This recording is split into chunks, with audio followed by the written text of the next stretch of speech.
great star Cliff Richard. He simply must be Cliff Richard. Cliff Richard was in for quite a reception.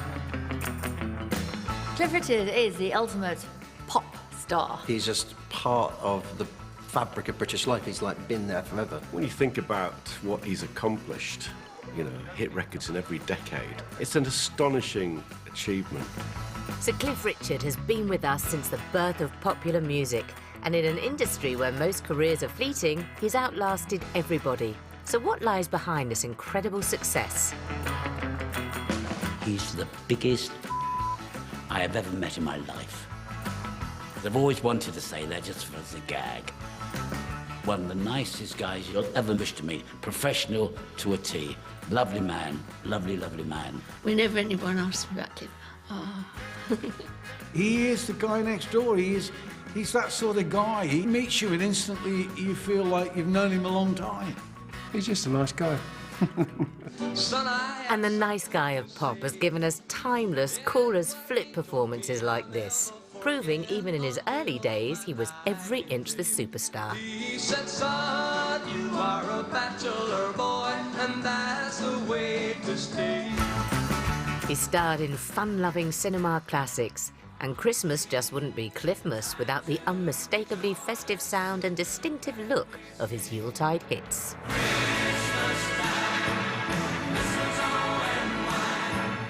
Cliff has never shied away from his beliefs. An overture from Cliff Richard, himself a staunch supporter of the Christian message.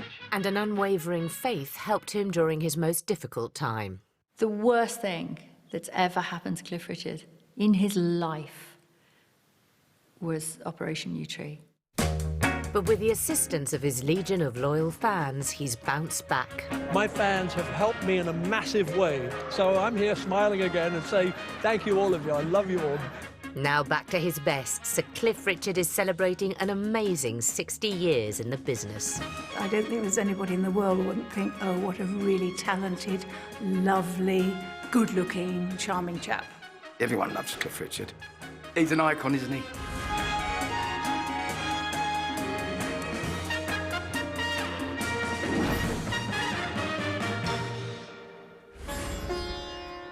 Cliff Richard was born Harry Roger Webb on the 14th of August 1940 in Lucknow, a small town outside Calcutta, India.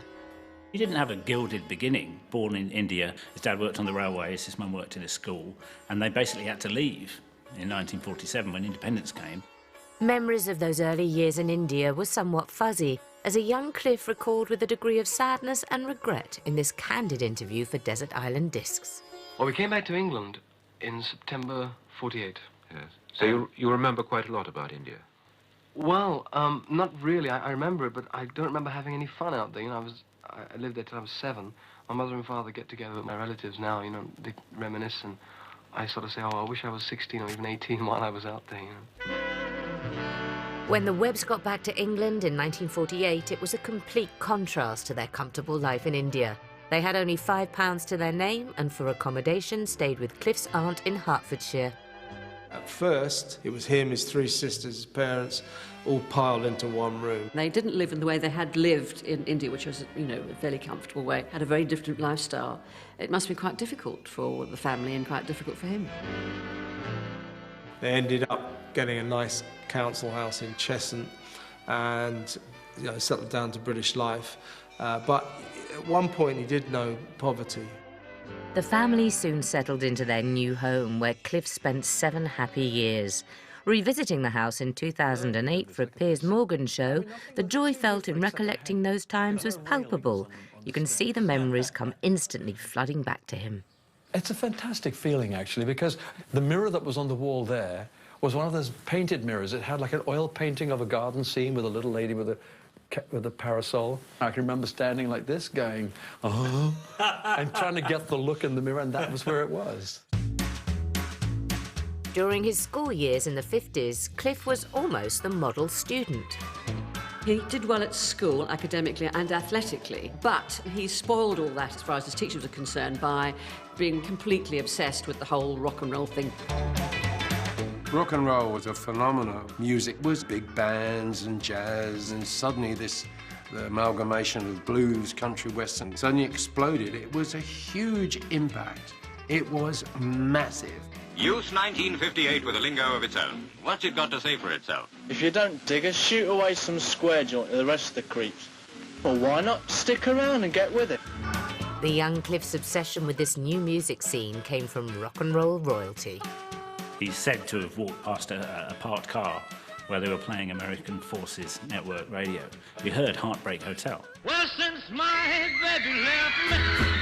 Watching performances like this, it's impossible not to be awestruck by Elvis Presley's groundbreaking vocal style, simmering sexuality and rebellious looks, all irresistibly appealing to the young Cliff. So lonely, I'll be so lonely I could die. It's like a moment almost of, celestial light coming down or going in his ear. And he discovered rock and roll and thought, that's what I want to do, that's the job that I want. And the King's influence on an impossibly young-sounding Cliff was clearly still raw and immediate, as he charmingly admitted, once again on the confessional Desert Island Discs. Was there any one artist who influenced you more than others? Yes, I'll be quite honest, Elvis Presley influenced me as he influenced quite a few people, you know. Yeah. And I used to try and look very much like him. I had sideburns and guitars and things. Elvis may have been the spark that turned Cliff onto rock and roll, but his first experience of it in the flesh was when Bill Haley and his Comets landed in town. Cliff did what a lot of kids would have liked to have done, but he actually did it, which was to bunk off school. He went to see Bill Haley. He was a school prefect at the time, and he lost his prefect badge. He had his badge taken off him for doing this terribly naughty thing. So, he was quite rebellious in his own way. Cliff left school with just one O-level and got a job in his father's office, but it soon became clear he had to follow his rock and roll dream. He was obsessed with music, formed a doo-wop band at school. He didn't become a star because he was a good-looking kid. He became a star because he was obsessed with music and he wanted to be like Elvis. By the time Cliff Richard left school in 1957, he was already in a band with two school friends. Calling themselves the Drifters, after several performances in pubs and clubs, they were spotted by a talent scout and offered their first paid gig. They were incredible times. They were truly incredible. Practiced in his bedroom, went down the pub and everybody loved him. Yeah, there's a geezer down the boozer. He sings a bit. He looks a bit like Elvis Presley. Sign him, come on. You could be walking in the street one day unknown, and then a few days later be the biggest thing. And the Drifters made their professional debut right in the heart of London's rock and roll scene, the Two Eyes Coffee Bar in Soho. I used the Two Eyes to rehearse. It was a coffee bar. It was for young people to meet, really, and they were playing our music, The Two Eyes and coffee bars like that. That was our scene. The Drifters soon became regulars at the Two Eyes, but when asked to play a gig in Derby, young Harry Webb had a problem. It's fascinating to hear Cliff humorously recount in acutely remembered detail how he came about his now legendary name. Speaking with such cool charm, it's hard to believe he's barely out of his 20s. The gentleman who booked us wanted to have a name, something in the Drifters, and he said Harry Webb and the Drifters, and I said, oh no, it's far too square. So we all sat around pondering over cider, and names cropped up, and the last few names that cropped up was Russ Clifford. And I said it sounded rather round and rather like a ballad singer, so they changed it around to Cliff Russard. And I said, well, I like Cliff, but I definitely don't like Russard. So someone came up with the ingenious idea of calling me Cliff Richards, with the S on the end. But we decided that knocking the S off would make it two Christian names and make it more easy to remember, Yeah. I imagine how his mother felt, because my mother had to go through the same trauma of having a Reginald that she'd known all her life. And then suddenly it was a Marty. In Harry's case, suddenly, she had to call him Cliff. And I have to think, I wonder how I would have felt, because at least my daughter kept her first name. During his time performing at the Two Eyes, Cliff met Ian Samwell, an aspiring guitarist and songwriter, who, after hearing Cliff play, asked to join the band. Sammy was in Cliff's band. And started writing songs for him. And, of course, came up with Move It. The first really big English rock and roll record was Move It. Move It was the B-side of an American cover, but it sort of became the big hit, the first big hit for Cliff. But on the way to record their first single, a cover of stateside hits Schoolboy Crush, the B-side, Move It, hadn't even been written. Cliff and him were making their way to the recording studio on the bus, and Ian Samwell wrote Move It on the bus on the way to the studio. He arrived before he had time to write the second verse, so that's why in the original there it's the same verse twice, basically, because he arrived and he didn't have any more time to write any more lyrics. Ian Samwell's catchy lyrics and the distinctive guitar groove were a huge help, but it was Cliff who was the clear star, with his own brooding, sexy take on hero Elvis. Move It was an instant classic. Shake a baby, shake a honey, please don't lose. And it's rhythm that gets into your heart and soul. And let me tell you, baby, it's called rock and roll. When I heard Move It on the jukebox in the tour, I thought, who the hell's that, you know? They said, that's Cliff Richard, it's a new record. And suddenly we realised that we could actually make records like the Americans, and if not better, you know. It soon became clear that Move It was much too good to be just a B-side, and was released as a single in its own right. It stormed the charts and caught the attention of legendary TV producer Jack Good, who invited Cliff and the Drifters to perform on his show, Oh Boy. If you'd been a teenager at that time, for there to be your TV programme, which was Oh Boy, Cliff almost got a residency on it. He was on like about 20 times. And you'd see the same people, so Marty Wilde and others coming up at the same time. You'd see them a lot, and they'll become your heroes almost instantly while you're sitting in the front room. Jack Good would take someone like Cliff or me or any other artist that he was working with, and he would direct them for what he wanted. With Cliff, I remember he was directing him with a song called Turn Me Loose. It shows you why Cliff was such a success, particularly with the girls. Cliff Richard, turn me loose. Turn me loose, I say. This is the first time I ever felt this way. I can remember to this day that he had him holding his shoulder like this, turn me loose and put your head back, son. I can hear him saying it now, Jack. And then I want you to look down there, and I want you, and it worked.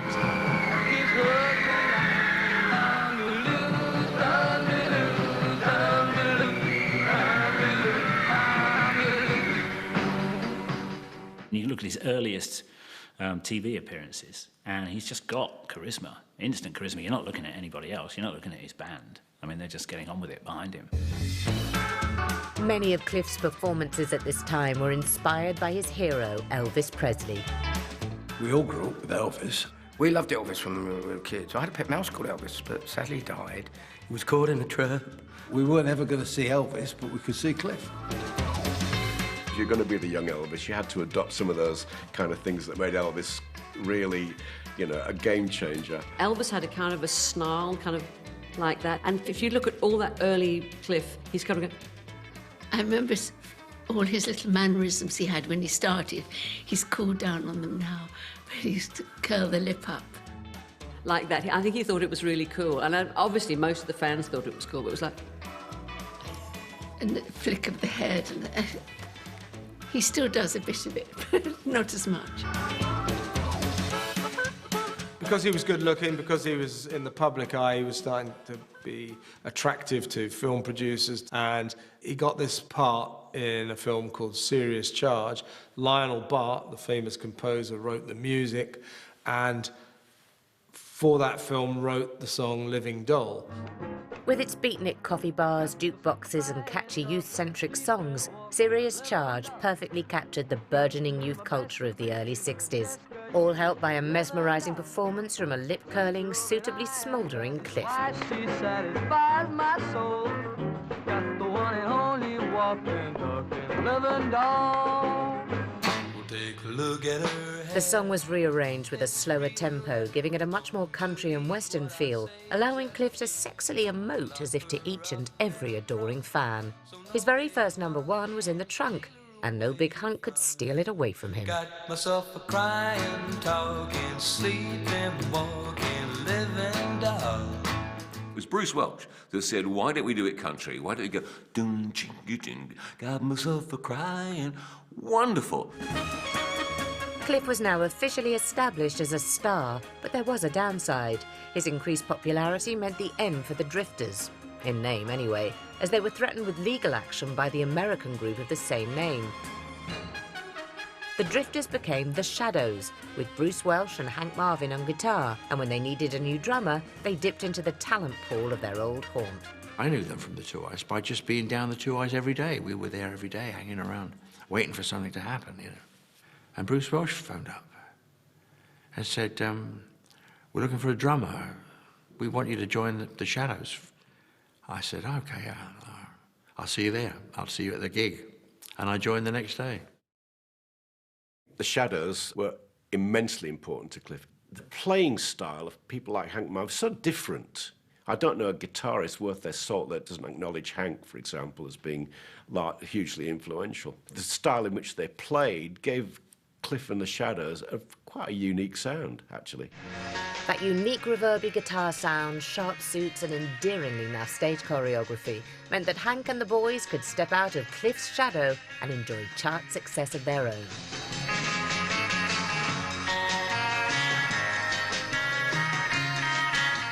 I remember when Apache came out, I thought, my God, you know, wow, hold on a minute, they got #1 with this. And then Cliff was #1 the week before, well, the week after. It was incredible, you know, to have that, you know, to have that kind of amalgamation between two stars like that. The huge success led to an inevitable international tour. Arriving at Johannesburg for a tour of South Africa, accompanied by those faithful stalwarts, the Shadows, Cliff Richard was in for quite a reception. He was the first pop star I ever saw in the flesh, on stage in South Africa. I was determined not to scream because I thought, everybody's screaming, he'll look out and I'll be the one just looking back at him and he'll notice me. And then the curtains came up and by the time they got mid-thighs, I was screaming. When did I first become a fan of Cliff? I hate to say, at the very beginning. Yes, I am that old. And Cliff, you know, would have girls screaming. He would scream and he'd just flick his leg out in a slightly seductive way. Why was there so much screaming? Because Cliff thought was lovely. And everybody thought, wow. Cliff was gorgeous. But despite being the most eligible bachelor in the country, Cliff seemed happier with his own company. What a thing it must be to be 21 and Cliff Richard. He had to be the object of these young girls' desire. They had to think, I could be his girlfriend, he could fall in love with me. And if there's some stunning girlfriend on the arm, that kind of cuts right through your fantasy, doesn't it? In fact, the only girl who was seen regularly on Cliff's arm at this time was his mum. I met his mum. She was lovely, and he was very loyal to her. And I remember when we first were filming in Summer Holiday, she arrived with all these beach outfits because he'd bought her a sewing machine. And so before she joined us in Greece, she made him all these beach outfits. And he wore them, bless him. They weren't flattering, I have to say. He kicked off being the bad boy of rock, but quickly everybody realised he was actually the boy next door. You know, that he was the nice kid you could take home to meet your mum. And of course it defined his career. This shift of image from rock and roll bad boy to boy next door made Cliff even more marketable, something that hadn't gone unnoticed by movie moguls, leading to Cliff starring in 3 of the most memorable British films of the 60s. All those British actors camping it up with Cliff. It's just like, what's the little guy? He's in all those films. It was me. Marvin. You know what I'm talking about? Melvin Hayes. Melvin Hayes, that's it. He's in them all. The first Cliff movie to hit the screens was The Young Ones in 1962. It was the story of a group of friends trying to keep their youth club out of the clutches of a big corporation. I felt very lucky to be involved in those pictures. I mean, like, we were like a bunch of kids. And that's why I think it came over on the screen, that we were having fun. It's a joyous, springy slice of 60s youth culture, typifying the infectious spirit of, let's put the show on right here, right now. We still don't have a star for the show. What do you mean we don't have a star for the show? You're the star now. Oh, I couldn't be a star. You owe it to your public, Nicky boy! I mean, not only could he sing, but he was leading man material. He was that person that they could put in a film, put some songs around him, and fill cinemas. The title song was a touching reflection on the transience of youth brought to life in rich technicolor, a timeless postcard from the 60s, Cliff, the ultimate boy next door. Darling, we're the young ones, and the young ones shouldn't be afraid. That was a big pop song, straight in at #1. As Cliff always said, when they were making that film, there was a buzz in the studio, and everyone said, this is special, there's something special about this film. In 1964's Wonderful Life, Cliff teamed up with Susan Hampshire as his female lead, and their on-screen chemistry performing feel-good bubblegum pop songs like this was an innocent joy to behold. On the beach, you can dance with anyone you meet, 'cause your troubles are out of reach. On the beach. The film was shot in the Canary Islands, and gloriously cinematic scenes proved it wasn't just Cliff's acting and singing talents that made him the perfect leading man. It was very, very hot, and we were often asked to run up these sand dunes, and take after take with Cliff holding my hand and running up the sand dunes. And what was so fantastic, lots of actors have sweaty hands, but Cliff, you know, in that heat with all of those costumes on, his hands were always lovely, and I was really happy that he was holding my hand going up the hill. Wonderful Life and The Young Ones were very well received, but it's for one film in particular Cliff will always be remembered. London's newest bus driver? No, not quite. That would be a waste. He's going to drive a bus in his next film. The one that I remember most is Summer Holiday, because it had the red bus in it. You'd watch that and you think, yeah, I want to do that. Cliff Richard was the poster boy of the early 60s, topping the charts and starring in a host of his own hit films, the biggest and most memorable of which was, of course, Summer Holiday. The very idea of him driving a bus is so cool, and he actually does do it. I mean, it's an unwieldy thing to take your friends on holiday in, but it was British culture reclaiming rock and roll and rebellion from the Americans. Working class kids, clearly, you can tell by the accent, you could tell, you know, Melvin Hayes has definitely not just come from public school, and that's a good thing. The four young lads, with Cliff at the comic heart of it all, are full of charmingly jaunty banter. The sky's the limit. Great. Isn't that fabulous? Isn't that great? Yeah. One thing. We've got to do the fixing. That's all we've got to do. That's all we've got to do. It was the start of, you know, You Never Had It So Good Britain, the early 60s. And so Cliff and the people who put that film together, anyway, were really clever to tap into that. One person who joined Cliff and the gang on their epic European tour would end up being a long-time collaborator. I remember at the auditions for Summer Holiday, we stood there, saw you, and I said to Cliff, I said, she's the one. For Summer Holiday, I auditioned as a dancer, and I saw Cliff come in, and I remember him pointing me out and doing that with his fingers because I had that bob, and I think I'm in. Fully inhabiting the role as the confident and sassy Sandy, Una perfectly complimented Cliff. Hey, but your car doesn't look so hot. What hit you? Maybe it's lucky for you that we stopped. Now you can travel in comfort. We're not going on a London bus, if that's what you had in mind. Well, you're not going to get very far on your holiday in this thing. The cinematic spectacle of a double-decker London bus driven by Cliff Richard through the European countryside was in itself pretty striking, but he also managed to sing several belters along the way, most notably the Nostalgia in a Bottle title song with its stirring tune and uplifting lyrics, destined to become the holiday song for the rest of human history. Fun and laughter on a summer holiday. No more worries for me or you for a week or two. Bruce came in with a script for Summer Holiday. Now, this is something about a bus. So he started playing this thing, you know. And so I just went, we're going where the sun shines brightly. We're going where the sea is blue. We've seen it in the movies, now let's see if it's true. Da-da-da-da-da-da. And we wrote it in about an hour. We recorded it. #1 hit record from the film. We're going where the sun shines brightly. We're going where the sea is blue.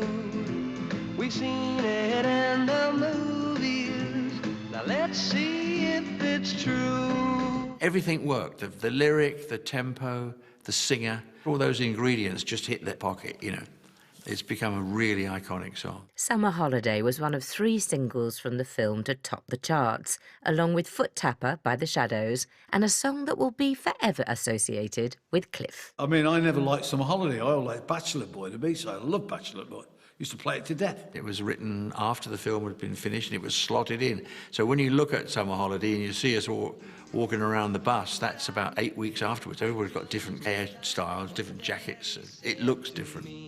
He said, son, you are a bachelor boy, and that's the way to stay. Son, you be a bachelor boy until your dying day. Bachelor Boy should really be Cliff's defining song because, you know, it was a late addition to the film, but nevertheless it sums him up. But it also sums up anybody who is trying to be a pop star. You don't want to be married, you don't want to be with someone, you want to be a bachelor boy, which means you're available. So he's basically saying, here I am, come and get me. When Summer Holiday premiered in London, thousands of fans clamoured to get a piece of the Bachelor Boy. It was expected to be a film premiere such as the West End had never seen before. But that turned out to be putting it mildly. Leicester Square was packed to the eyeballs, and we were all going to come in on a bus. This was going to be this great thing of driving in on a London bus. The idea was for that great star, Cliff Richard, to reenact a part of the film Summer Holiday by driving the now famous bus from Piccadilly to the theatre with a load of other stars from the film and attend the first night. But it was a case of the best laid plans of mice, men and stars going agley. Una Stubbs and Pamela Hart made it by car when the bus couldn't get any further. We all went in, so they didn't know who we were at that time. But Cliff had to be sent away because people were being run over. The crowds were so enormous. There were the inevitable mishaps and minor injuries. Don't be alarmed, she's only fainted. The police said it would be dangerous for Cliff to leave his car. Cliff doesn't see the film, and that's on the front page of the national newspapers the next day. He was at his peak. Cliff's films were box office smashes, and Summer Holiday even outsold blockbusters like The Great Escape, The Birds, and a film about a certain secret agent, as a clearly still proud Cliff cheekily recalled in the comfortable and informal setting of an interview filmed many years later. These films were the box office attractions of the year. In other words, they're the most viewed films of their years. And that's in spite of the fact that the James Bond movies had started. I mean, excuse me, James Bond. I mean, it was just ridiculous. At the top of his game, at home and across much of the world, there was one place where Cliff still hadn't made a big breakthrough, the USA. That fabulous young man, Cliff Richard, had a date at the Dorchester. And what a date. It was a farewell cocktail party before he left for the States for personal appearances.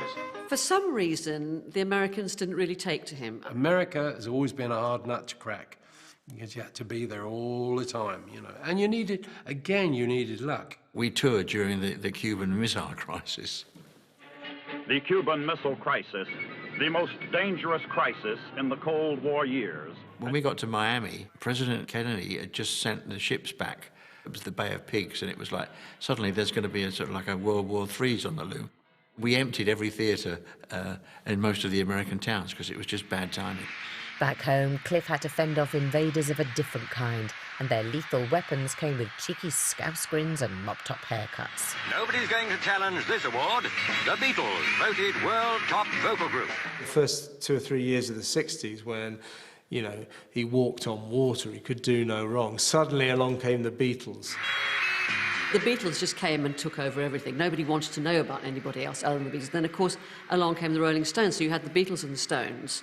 And the Stones were the bad boys, the Beatles were the, you know, comparatively the good boys, and so Cliff was nowhere. He was left out. He was left out at the party, and he must have felt slightly uncool, I think, at that time, for the first time in his career.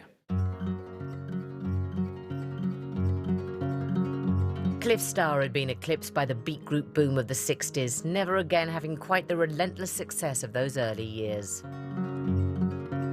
He started off being a bad boy, and then in 1966, he sealed this kind of descent into the mainstream by coming out as a Christian. After his father died, he became more and more interested in his Christian faith and more reliant on it. And he could have suppressed that because It's not cool. It's not cool to be a churchgoer. That doesn't tally with the music industry and all of the temptations and delights. And yet, he stuck by it.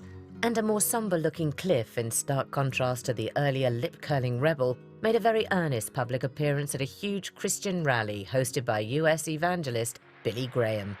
The delivery is confident, almost strident, his faith and belief clearly unshakable. I'm not just in show business because I want to become famous and I want to make a lot of money.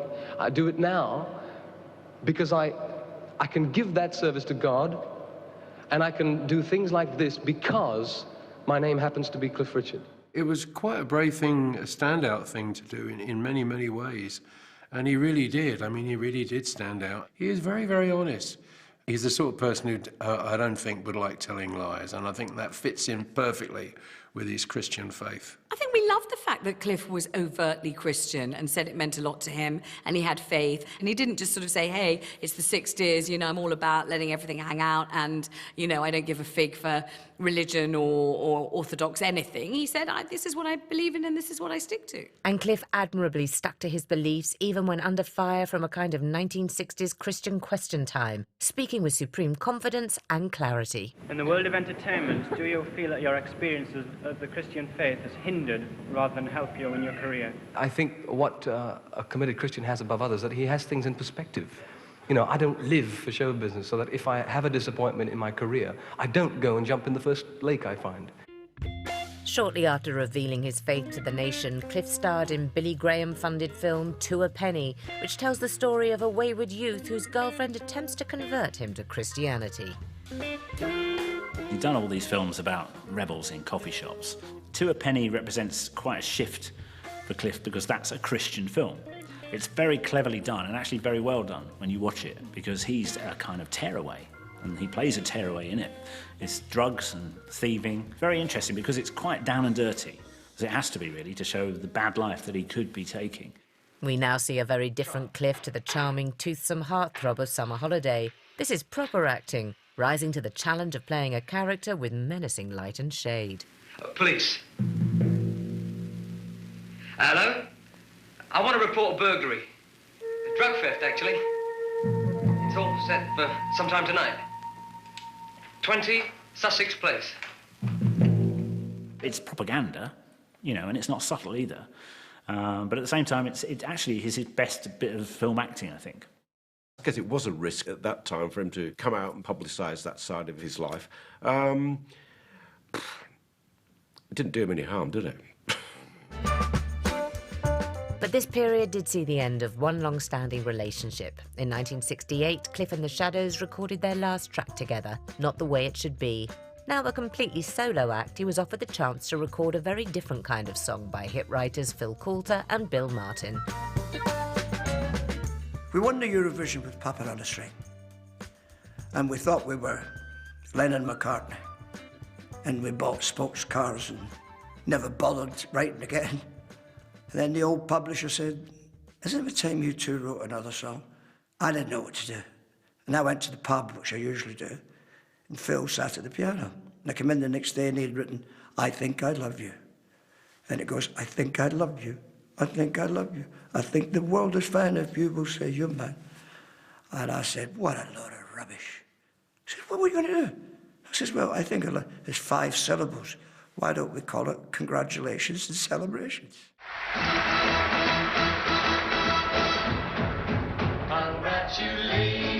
It was to be the UK's 1968 entry for Eurovision, and Cliff delivered an energetically upbeat performance, so far removed from his younger Elvis-inspired persona, and in a now legendary and still startling Regency-inspired outfit. I was actually there. I think it was the Albert Hall. And he came on and did that sort of funny dance. I don't know who did the choreography, but it was a bit odd, do, like that. Congratulations and jubilation. I want the world to know I'm happy as can be. Clever little song. I mean, it's so naff, it's bloody brilliant. You know, you try and write one of them, it's like Happy Birthday. It's a naff song. God, I wish I had the copyright in that. We'd be doing this interview in the Bahamas instead of freezing in North bloody London. Cliff and Congratulations seemed like a shoo-in for the top prize, but he was to meet his match in the menacing form of a fascist dictator. There was talk of Franco fixing it. We knew we had a win song. And the singer for Spain was a little girl called Maciel.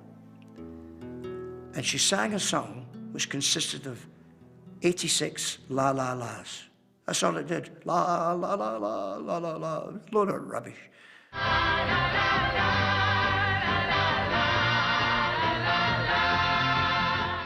We lost it by one. Franco wanted to fix it so that they could hold it a year later. So the fascists won at that point. Unfortunately, the fascists beat Cliff. And it didn't matter that he didn't win it. We went on to sell 10 million records. Congratulations is a very clever song because everybody wants to sing Happy Birthday. Everybody wants to sing Congratulations at some point. So it's still around, and everybody will always sing it. Congratulations. And when it came to honouring the Queen on her Diamond Jubilee, there was only one choice of song to finish Cliff's live set, proving that nearly 45 years after it was written, the song's uplifting tune and celebratory lyrics are just as evocative today. That boy knows how to work a crowd. At my funeral, my wife's going to play it outside the church. Congratulations for the brass band. Despite the huge success of Congratulations as the 60s drew to a close, Cliff's star seemed very much on the wane. I think if anybody could have had the run that Cliff had, you would have expected at some point to have a dip. There's always going to be a time when, for a while, maybe you might be not quite up there. You know, you're in and out of fashion. It's a bit like trousers. When Cliff and I came along, the trousers were like that. And then the trousers went out again, and now they're like that again. So.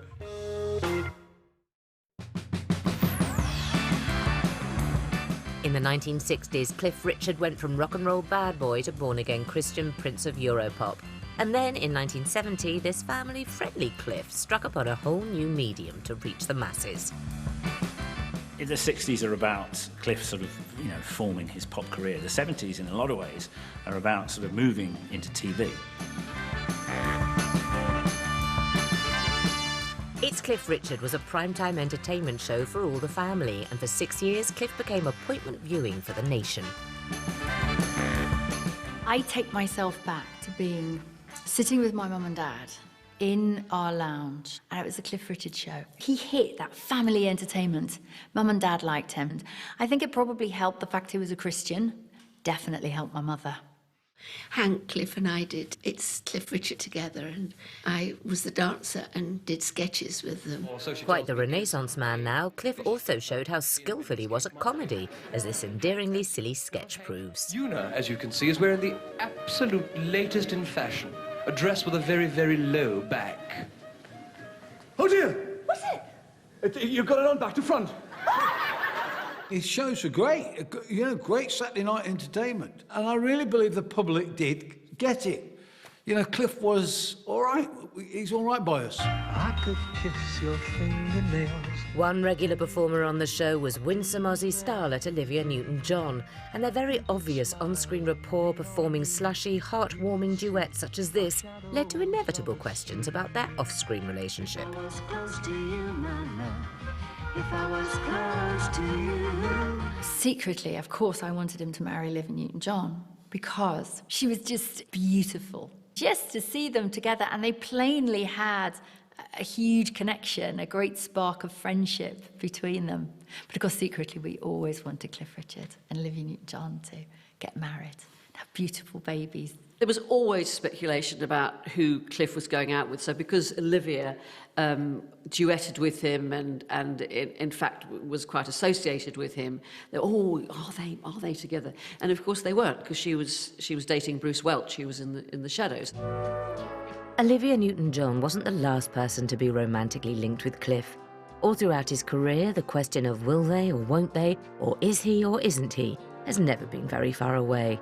Most notably with co-star Una Stubbs, and in the 80s with tennis star Sue Barker. tongues wagged when Cliff and Sue Barker got together. They were definitely a boyfriend and girlfriend. They'd never made any claims to the contrary. But whether they, again, really got that close to marriage is probably press speculation. What confuses people, I think, about Cliff Richard's love life is that it doesn't fit into any category. Much as that doesn't play into tabloid expectations, you have to respect him for that. He has his Christian faith and he has an extremely tight fan base of close friends, and he says he needs nothing more. But he's always said that he wasn't ever convinced that marriage was going to make him happier than he was being single. And he said if he'd ever wanted kids or was with somebody who he wanted to have kids with, he would have immediately got married because he believed that marriage is the place where you have kids. But he never did. To this day, you know, the first question that he gets asked by interviewers all over the world is, "Are you gay?" And he hates it. And the question of Cliff's sexuality was robustly put to him by Piers Morgan in his frank and direct exchange. Cliff remains resolute and steely as he essentially tells Morgan that it's nobody else's business. How many people out there know the truth about your sex life? How many people do you trust enough for them to know? I'd say that I would talk about that too. Almost, I can't think of anybody I would have spoken to that directly. Really? Even closest friends? My closest friends, you know, wouldn't even ask me about things like that. Really? No, of course not, because they're the same ilk as I am. They would think it, well, I would think it would be downright rude of them. Cliff may have been reaching an ever wider audience through his 70s TV show, but the hits were drying up. So in 1973, he threw his hat back into the Eurovision ring with Power to All Our Friends. If you thought Cliff's little funny dance doing Congratulations was odd, Power to All Our Friends, the dance routine for that was, you know, he must look back and feel, you know, slightly, oh my God, what was I doing? Sort of, and the outfit was dreadful. I mean, it was some kind of red top thing. Power to all our friends, to the music that never ends, to the people we want to be. Baby, power to you and me. But bless him, you know, he gave it all he got. And that's an enormous courage to try for a second attempt, and for a second attempt not to win. By 1975, at his own admission, he was losing interest in his recording career. But when Bruce Welch discovered a song called Honky Tonk Angel with its strong country and western steel guitar feel, and Cliff going full-on Nashville with his sparkly open-neck shirt, it seemed the perfect comeback track. There's a honky tonk angel who'll take me back in. So he releases this single called Honky Tonk Angel, not a bad record, by the way. Then he discovers that actually the lyrics, that Honky Tonk Angel, means prostitute. So he withdraws this potential smash hit from circulation. No one can buy it anymore. You know, somebody said it was about prostitution and he didn't know. He just thought, as you would. I mean, honky tonk is I probably think the same thing. It's a sort of rock and roll term. Yeah, honky tonk, you think honky tonk piano. If I heard Honky Tonk Angel, I think, oh yeah, some woman playing the piano. Although Honky Tonk Angel proved to be a false dawn, Bruce Welch went on to produce Cliff's classic 1976 album, I'm Nearly Famous, whose success was immediate. The first track, Miss You Nights, reached number 15 in the charts, but the next single really put him back on the pop map. When he turned back up, reinventing himself with a much more pop rock, slightly darker sound, he was back at the top of the charts. She's just a devil woman with evil on her mind. Beware the devil woman, she's gonna get you. He came bursting in with Devil Woman. It was a bit saucy. It was certainly a bit more sort of sinister and a bit more threatening. It had the word devil in it, and he was a confirmed Christian, so, you know, people sat up and took notice, and he broke through again. If you were a kid that had bought Move It in 1960, right, by 76, you've grown on 16 years. So that's why it works, because suddenly the kid that bought you a record when they were 16 is suddenly 32. There's Cliff, who they've always liked. They've always watched him on a Saturday night. He's got this great record. It's so funny why we don't. And the hits kept coming. We Don't Talk Anymore used the latest production technology, including synthesizers and layering techniques to complement Cliff's unmistakably evocative vocals, and gave him the first #1 single of the decade.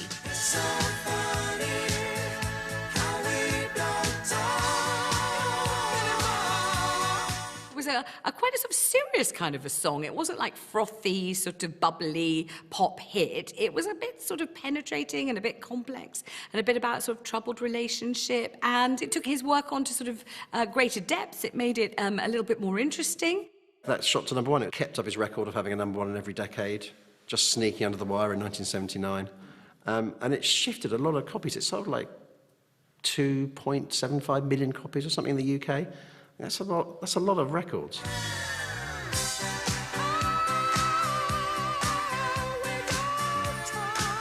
He came out with a different style that may be higher falsetto at times, but you've got to reinvent.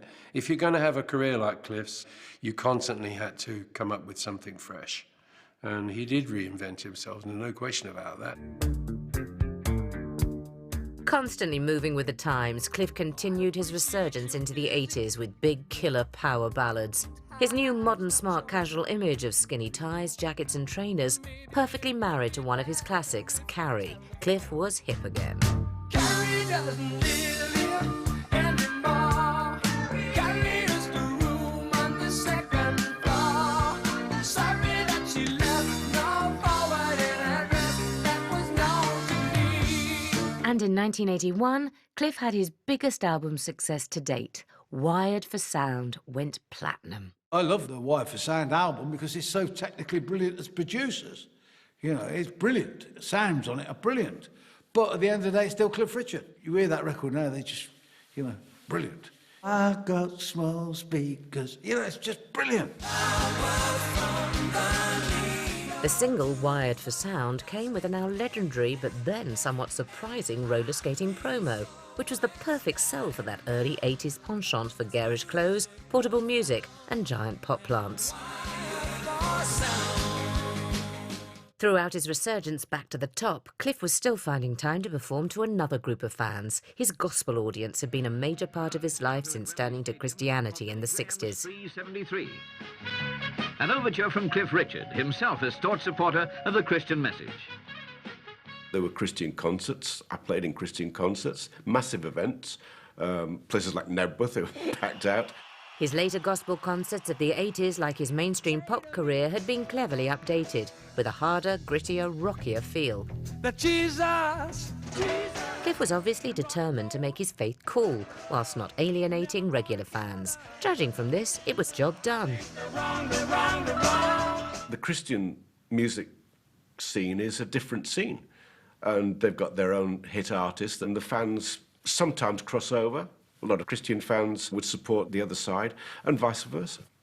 You know, people wanted to see Cliff.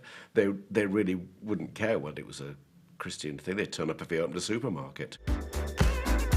In all aspects of his career, Cliff was back on top.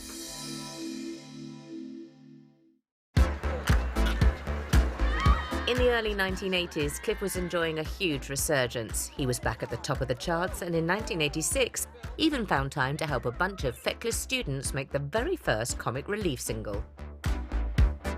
The young ones were the sort of anarchic alternative comedians, very cool, you know, your mum wouldn't let you watch it. And by this point, Cliff is very clean cut, very safe. And so it was a great move to put the two of them together, and shows that Cliff was very happy to set himself up. You know, he plays along the video really well. Put on your dancing trousers and get down to the total and utter king of rock and roll, Cliff Richard! Got myself a crying, talking, sleeping, walking, living down. It's an awful version, in a way, because you've got these four actors from the young ones shouting, wailing in the background. I got a roving eye, and that is why she satisfies my soul. Fies my soul! Fies my soul! What does this button do? Sometimes a comedy single can't be listened to more than once, but this one works because the song's there, and you've got the young ones themselves sort of spoiling it by interjecting. It was such a surprising combination that it did make people stop in their tracks, and it went on to be very successful. Working with the young ones, Cliff once again showed his amazing versatility, and the next reinvention was even more impressive, as he went from alternative comedy to an alternative universe, making his West End stage debut in the critically acclaimed musical Time. The story is that the rock band have been held to account for the ills of the earth. Cliff brought his usual professionalism to all this. He was a West End star. Cliff was part of a star-studded cast, including Freddie Mercury and Sir Laurence Olivier. Time was, you know, rather a brave attempt to sort of branch out into musicals, and then there was Heathcliff after that. Cliff's next musical was a much more earthbound affair. When Cliff played Heathcliff, it was a story that had fascinated him, and he did the characterisation his own way, and like everything Cliff does, he did it very well. But this time criticism reached withering heights.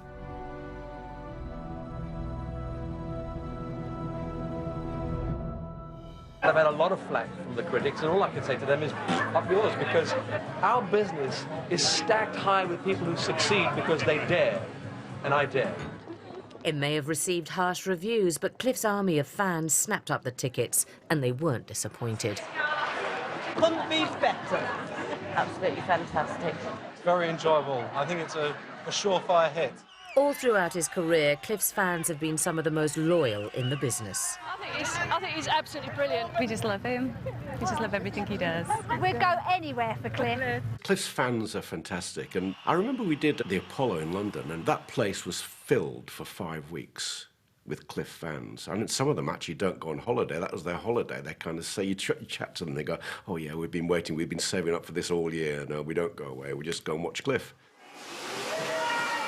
The fans stick with Cliff because he is such a nice man. What you see is what you get. He's got a wonderful voice.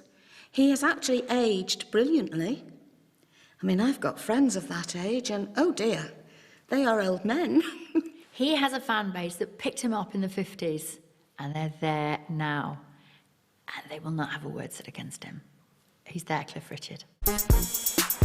And these fans weren't short of Cliff's material. By 1989, he had released 29 studio albums, and in the same year reached the amazing milestone of 100 singles. When it came to start his next century of hits, he wisely went to the pop producers of the moment, Stock, Aitken and Waterman. It was the hardest act we ever produced, because of course we looked up to Cliff. We'd bought Cliff Richard records, you know, as fans. But he was great to work with because he was such a normal bloke. I Just Don't Have the Heart, with its heavily produced sound and poppy lyrics, made it an instantly identifiable product of Stock Aitken Waterman's famous hit factory. Yet again, Cliff was reinventing himself for a new generation of fans.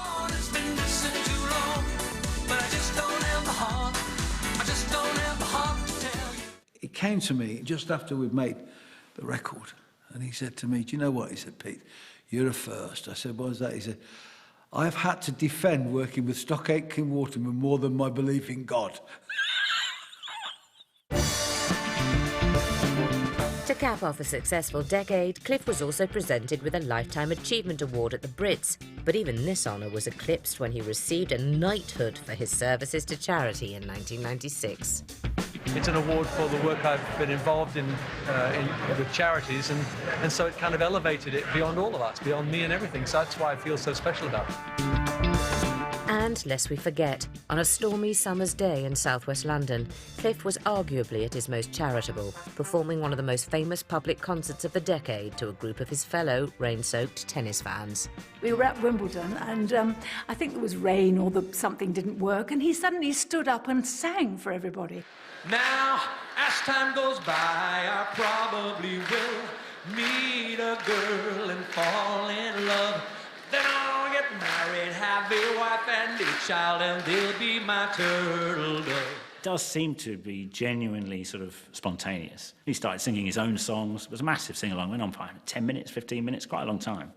But to do that, to pull that off, and you could just tell nobody minded. It's not like anyone was sitting around going, oh, bloody Cliff Richard's ruined the day. It's bad enough that it's raining. Nobody was thinking that. They were just thinking, I can't believe it. Cliff's singing to us, we're getting a private gig. His centre court display may have been a hit with tennis fans, but for some it was seen as a sign that Cliff had once again become out of touch with modern pop. And at a time of cool Britannia, his critics thought he was anything but. Towards the end of the 90s, Chris Evans announced that he was never going to play another Cliff Richard record. I think he was just doing it for headlines, really. He was very good at that. And he said on air, we're not playing Cliff Richard anymore. And said something about him being too old, which is, outrageous thing to say, because we all get old. You know, if you like Cliff Richard, fine.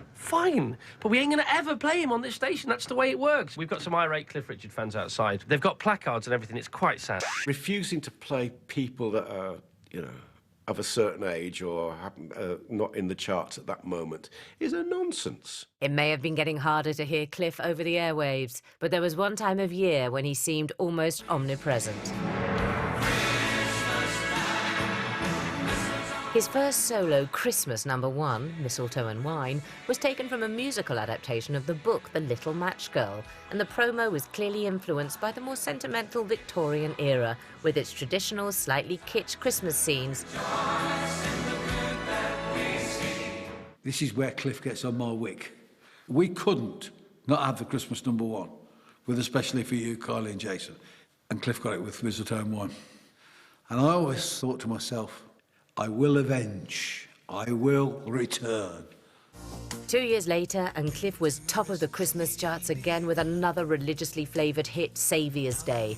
The promo's evocative use of Celtic pipes and impressive backdrop of the Devon coastline added to its epic grand scale. For the Saviour's Day. Cliff had a good start in the 90s, but as the decade drew to a close, Saviour's Day was still his only #1. And a gathering of friends in 1999, he decided to reveal what he thought might be his next big hit. We went to his house and we sang on the piano, and he said, listen, everyone, he went, I've got a new song coming out for the millennium. And it was so good. I said, do you know what, that is such a great song. That's got to be your next Christmas #1. He said, do you really think so? I said, I know so. I'm going to have £1,000 bet on it. And I said to Cliff, if you get Christmas #1, I'm going to pay for my new kitchen in my house. And he said, I'll come over and cut the ribbon if we win. Cliff cleverly married lyrics from the Lord's Prayer with the tune from Auld Lang Syne to create a stirring sing-along anthem which he imbued with genuine passion, the ultimate melding of his pop and gospel careers.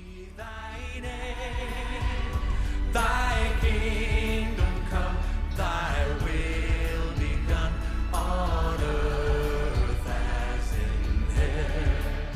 Cliff's record label, EMI, refused to release the Millennium Prayer, so he took it to an independent label. It went to the top of the charts in the weeks before Christmas, selling 1.4 million copies. A third solo festive #1 seemed a formality, but there was one person out for revenge. I was determined to have the Christmas #1. I was coming out with Westlife's I Had a Dream. Of course, I knew there'd be a Cliff record. And I remember panicking and ringing Simon Cowell to say, oh, God. And he went, nah, don't worry about it. We'll be #1 on Sunday. And it was. So I got my own back on Cliff. And Cliff phoned me up and said, I'm ever so sorry, but I'll still come. I've had a plaque made for your kitchen because I was so confident it was going to be #1. And Cliff indeed came and opened the kitchen for me. And we have a little plaque with Millennium Kitchen on it. Not reaching #1 at Christmas also meant Millennium Prayer wasn't at the top spot at the start of the new century. And sadly, Cliff failed to get another #1 in the noughties, meaning his amazing achievement of hitting the top of the charts in every decade of his career was at an end. The legacy of having a hit in every decade, consecutive decades, from the 50s right through to the 2000s, that's an incredible thing to do.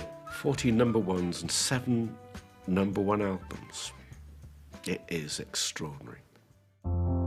Throughout the noughties, Cliff spent more time at his homes in Bermuda and Portugal, where he has his very own vineyard. But it was his home in Surrey that provided the backdrop to the most distressing episode he would ever experience. I mean, a sad late chapter in his remarkable life was the disgraceful way he was treated by the police when they raided his house in 2014.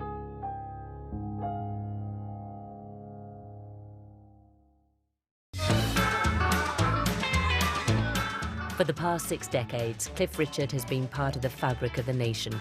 He introduced millions of teenagers to rock and roll in the 50s, starred in some of the most memorable British films ever made, and has continually adapted his music to appeal to his vast army of fans, selling many millions of records along the way, right across the globe. In a career of singular success in British music history, what is sad is that towards the latter end of that, suddenly all of the headlines were about one thing. The police raid on his home in August 2014 was filmed live by the BBC. The 73-year-old had no notice of the search, but he points out the media did. Sir Cliff said he will cooperate fully should the police want to question him. The worst thing that's ever happened to Cliff Richard in his life was Operation Yewtree. When they raided his house in Berkshire, it was on television, live. It's like a parody of what the news would be like in America, but it was happening here. It was horrific. Everybody who came in, it was like they'd seen blood. Yeah, especially because he's always had questions about his sexuality and all that stuff kind of sort of folds into terrible kind of easy prejudice. The press had a field day, and Sir Cliff, who had his anonymity exposed, unsurprisingly stepped out of the limelight. Cliff Richard did the only thing that he possibly could do, which was take himself away from it, tell the truth, and just keep telling the truth, and again, and again, and again, and know that the truth will out. Despite cooperating fully with the police, speculation mounted and the troubled star was under constant suspicion. It would take nearly 2 years before the case was dropped. 22 months after South Yorkshire Police started their investigation, the CPS recently concluded there is insufficient evidence for a prosecution. Angry at the coverage by the BBC and disclosures by South Yorkshire Police, Cliff issued a claim against both. SYP have apologised and paid compensation. The BBC robustly defends its coverage, and Cliff's claim against them is currently under review following a recent court case. The fact that he's never had anything like this before, it must have been such a shock to him. Terrible, terrible personal shock, which he said it nearly felled him, it nearly killed him. Oh, I don't know that we'll ever get over it. I'll never get over it. It's not something you're going to forget. So what it does to my career, I don't know. I hope it won't do anything too disastrous, but you know, mud sticks. The way that that inquiry over the last few years was conducted against him was truly dreadful. But, you know, being such a Christian, he's going to forgive them, because that's what Christians do. And that's another plus for Sir Cliff, because we love you. How you doing? And in a truly magnanimous gesture, Great to see you back out and about, Cliff. he forgave his accuser, as he calmly and very publicly explained in this highly emotional appearance in the friendly and understanding environment of the Loose Women's studio. I still to this day can't understand why anybody would want to do that to somebody else. I just had this desire to forgive this person, and remember, we'll probably never know who he is. And he may need psychiatric help, I don't know. But I felt it necessary for me to say, I forgive you. Throughout his ordeal, there was always one group of people unwavering in their loyal support, his fans. We went to the first concert after this had broken, and it was incredible. The whole audience stood up and gave him an ovation as soon as he came on, and it happened at every venue. And the first time it happened, I think he was in tears because of the love and support he was getting. My fans have helped me in a massive way to struggle through what was the most difficult time of my life. So I'm here smiling again and say thank you, all of you. I love you all.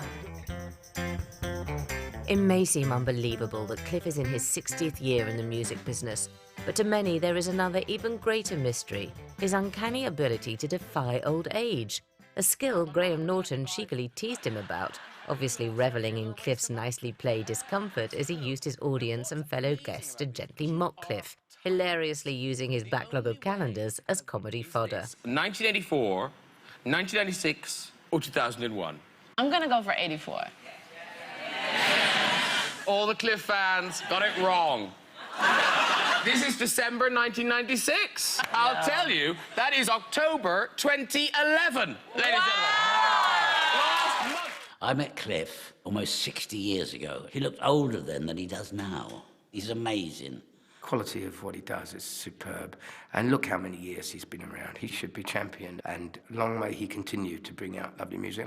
They should really give him a nice television show or something that we can celebrate again in his millennium year. Gosh, how old is he? No one knows. Well, to clear up any doubt, on the 14th of August 2018, Sir Cliff Richard will be 78 years young. And during his 60 years in the business that they call show, he has never stopped entertaining us. Cliff's legacy is a phenomenal track record. 14 #1 singles, 7 #1 albums. He sold literally hundreds of millions of records. He's famous all over the world. That's his legacy, you know, a phenomenal pop star. Whether we will ever see a Cliff Richard again, I doubt very much. We could do with one right now. Simon Cowell has tried desperately to find the new Cliff Richard because he was that good. He is worth emulating. With rock and roll, there will be certain people that will always be mentioned with rock and roll. Cliff will be one of them, and that is a very hard thing to achieve. He's not going to stop, is he? Why would he? Why would you stop? The day he stops is the day he'll keel over. He will never stop, because that's what keeps him going. That's what keeps him young. Cliff Richard will be singing songs forever. You can't imagine a music industry without Cliff Richard. He's probably the most famous singer that's come out of England forever, you know. He's Cliff Richard.